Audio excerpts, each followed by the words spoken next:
You've been wanting to start Daily 5 and it's a brand new school year, so what better time than now to dip your toe in the water and get started with back to school?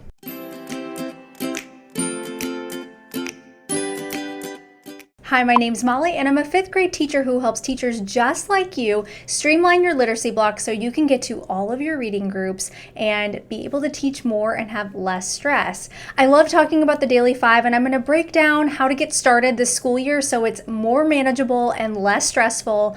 And just remember, you're going to take one bite-sized piece at a time and not overwhelm yourself and really focus on the things that I'm going to talk about. So first, let's talk about the stations and the order that you're going to introduce them in. Of course, I'm going to recommend to you that you get the Daily 5 book. That is what I go back to every single year. I'm in my 11th year of teaching. I use it every time I introduce the Daily 5. I know it pretty well, but it's always good to go back and look at the pages so I know what I'm introducing, what I'm writing on my anchor charts, and what I'm going to say to the kids. The first station I always start with is read to self. The book tells you to do that, so I'm going to tell you to do that as well. We have to build our reading stamina till the point of 15 minutes is what the book recommends. I do have a separate YouTube video all about how to introduce read to self, and even one step ahead of that, if you're a K1 or 2nd grade teacher, then you might like my video on 3 ways to read a book.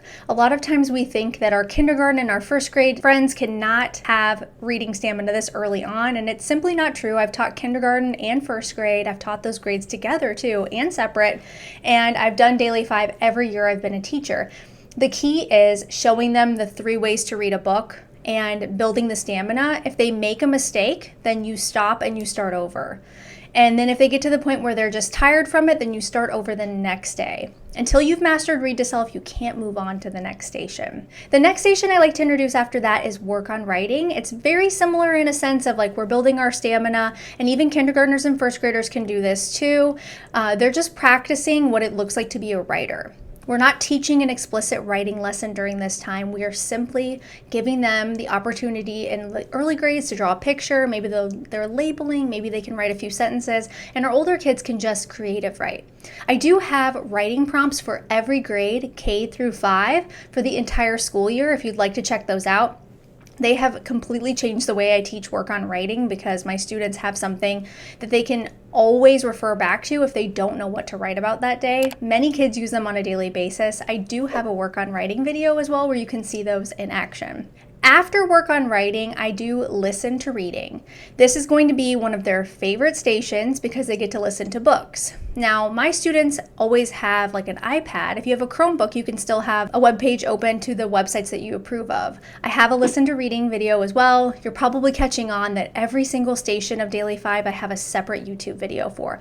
I go into more depth on how to monitor that, but you have to be explicit in what you expect and follow through with the expectations.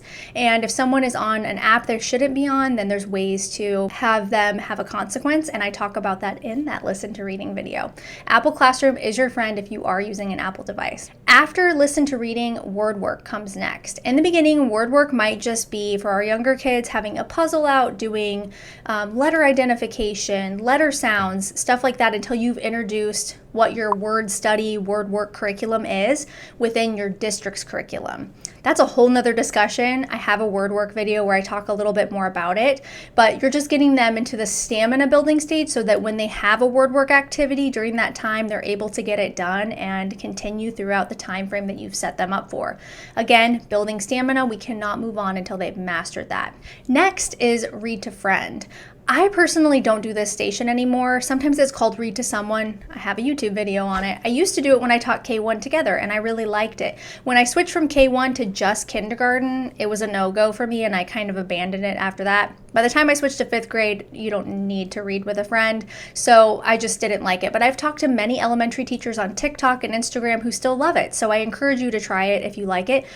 If you do the stamina building for a read to friend, it's the same as all the other stations. You got to get to that 15-minute mark, and it has to be a whisper read. It can't be a loud talking. Then you're going to talk about book club. So that's where you're pulling kids back to your table and working them, whether it's on letter ID, phonics, CVC words, reading small books, reading chapter books. It depends on the grade level you're teaching. Hands down my favorite part of Daily 5. That's when you really get to have those amazing discussions with your students. It's how you're able to work with them in a small group while your other students are working independently They know what they're doing. They can autonomously get their work done because you've trained them on how to do it.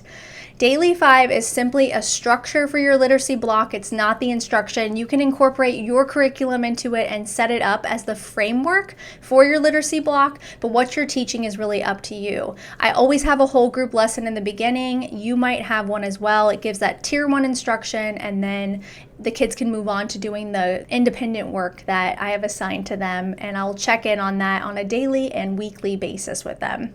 If you're looking to start Daily 5 and you feel overwhelmed, just know that start with Read to Self. Start there. Don't even think about the other things until you master Read to Self. And go ahead and send me a DM on Instagram when school starts for you and let me know how it's going. I'd love to check in on you.